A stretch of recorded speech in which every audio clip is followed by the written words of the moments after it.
We're all in this together.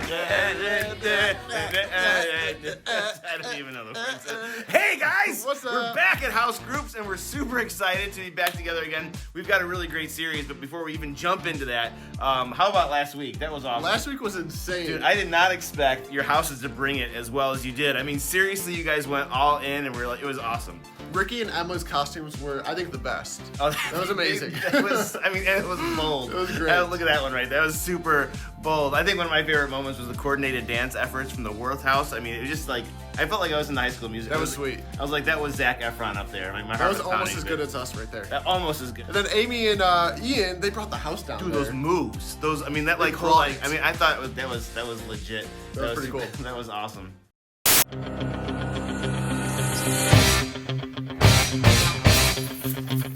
But that fight scene was incredible, and John took an actual punch to the face.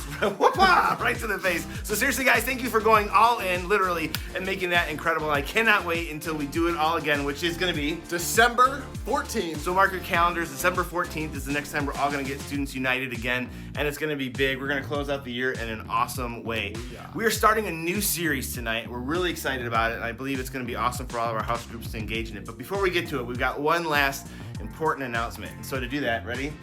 1, 2, 3. Whoa! Guys, we are like this because we have an awesome opportunity ahead of us. We're going to be participating in Operation Christmas Child. Yeah, if you don't know what that is, it's an incredible opportunity to share the love of Jesus with children all around the world. From areas that have been war-torn to other areas that are impoverished to other areas that have just been hit by natural disasters. Operation Christmas Child brings loving gifts of toys, clothes, necessity items to children all around the world. And we will have an opportunity to pack boxes next week. Yeah, before you leave your house group tonight, your leaders will have more information for you to take home with you. Yeah, we want to go in all big. We want generosity to be something that's really a part of who we are as home groups. And so listen to your leaders, get creative in how we can do this, and let's make it awesome. Enough of this. 1, 2, 3. So to kick tonight off, you were asked the question, what is your spirit animal? And to ask you the question, what's your spirit animal, Matt? I think my spirit animal is a bear because I feel like I'm laid back, but if you've ever seen a bear run or run up a tree, they're insanely fast. So if I need to, I can get going. I think I'm a panda. Not like because I'm like laid back. Definitely, I'm kind of tubby. But I'm goofy. So maybe more like the Kung Fu Panda, if that could be a thing. Maybe my spirit animal is Jack Black.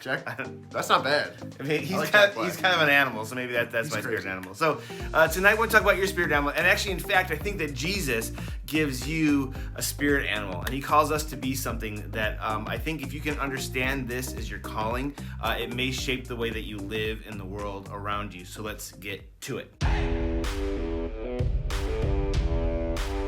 So I'm really excited to dive into the passage that we read together in our home groups. It's this moment that's really important for the followers of Jesus then, and I think it's really important for today in the world that you and I live in. Followers of Jesus are being called to do the same things that Jesus does, to know the same things that Jesus knows. And Jesus is saying to his followers, today it's test time. I'm sending you out. You're not going to be with me anymore. You're not going to watch me anymore. Instead, I want you to go out and do it for yourselves. And what does he tell them to do? He says, go heal the sick. He says, go cast out demons and go talk about the kingdom of God with others. And this idea that go tell other people about the way the world was meant to be, the thing that God put in motion, and help them understand that there's a God who sees them, who's with them, and who's available. And through you, the world's going to see who I am. But then he gives them this really stern warning, and this is what I want us to think about today, is that he says when you go in the world, not everyone is going to understand you. Not everyone is going to like you, and not everyone is going to accept you because of the message that you're sharing. And he takes it a step further, and he uses this illustration, and this is where I want us to focus our time tonight.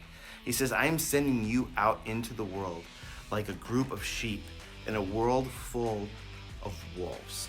Hold up. I mean, could you have picked a better animal to compare me to? I don't want to be called a sheep. If you don't know this, sheep are among the dumbest mammals that walk the face of this earth.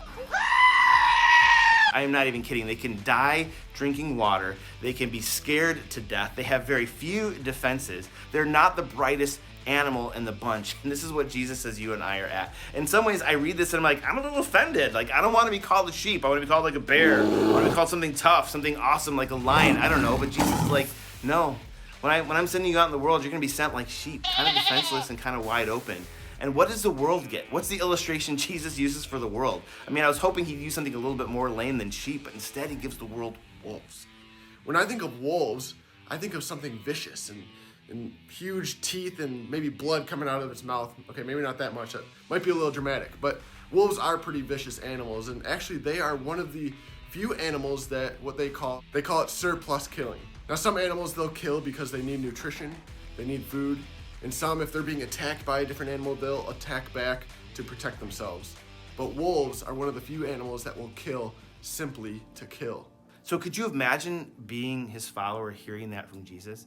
It's almost like he's saying, I'm about to send you in the world to be eaten alive. Now that right there should kind of startle you. Think, man, I gotta wake up. How do I do this? And actually Jesus tells his disciples right here on how to go about being sheep among wolves. This is where that spirit animal comes in. Jesus gives his followers a new kind of spirit animal, a new way to see themselves in a world that's ready to devour them. He says, so be wise, or some translations say shrewd as serpents, and innocent as doves. In some ways, you see yourselves like this winged viper, or like a dove with like a tail and fangs. I mean, I don't know how you would draw a viper dove, but that's kind of the image that Jesus says you and I are to start thinking of ourselves as, is to be shrewd as a viper and innocent as a dove. So what does that mean? Now the word shrewd means discerning or being able to have good judgment, or some people translate it as cunning. As a follower of Jesus, you don't have to check your brain at the door. In fact, Jesus calls us to use our brain and to use what we know about science and world and culture so that we can engage that world with the gospel and the hope that never fades. We are responsible to understand the world that we're being sent into. We're responsible for learning and being students of our friends about what makes them tick, how they work, how they think, and what they care about, so that when we understand the gospel and we understand them, they can see how the two fit together. The other idea of being shrewd is that we don't take the bait. There is a world that wants to bait us into fighting, into arguing, and they want us to hit the world head on, but it's like running into a brick wall. In some ways, we get this image of two trains in the same track ready to collide, and that's not the image that Jesus gives us.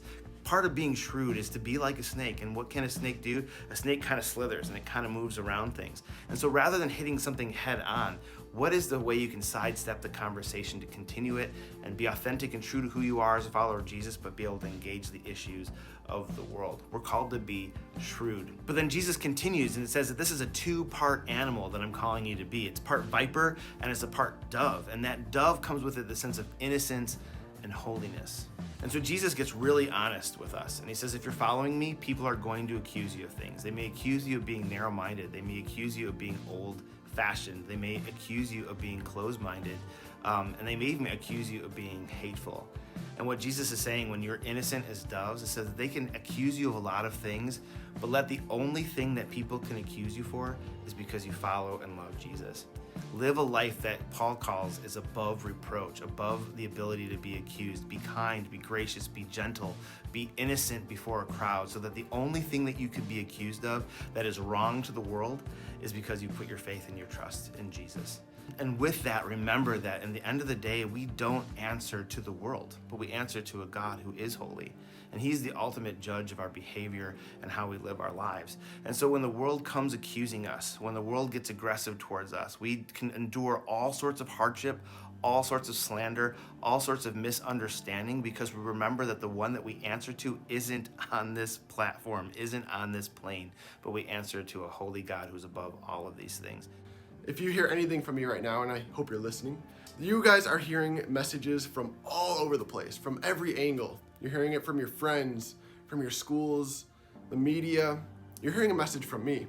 But my challenge to you guys is not just to take it from me, not just to hear something from the world and claim it as your own, but go to the God of the universe, the creator, for what's right and what's wrong, for what's holy, rather than going to the creation that is in opposition to Jesus in his ways. Rather have his approval and have the hatred of the entire world than have the love of the entire world and have God's disapproval on my life.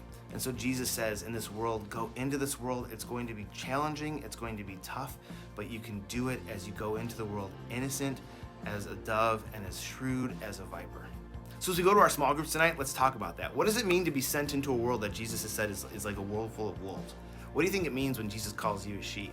And what does it mean for you and I to embody this new kind of spirit animal, like this winged viper, this viper dove into a world around us? And as we think about the challenging call that he's placed in our lives, what do you think it means that Jesus believes in you enough that he would actually send you out to do it? What does it look like to live that for here and now? And let's talk about that and see where God takes us. We love you guys. Can't wait to continue this conversation next week. Don't forget, Operation Christmas Child is around the corner, and we'll see you soon. Peace!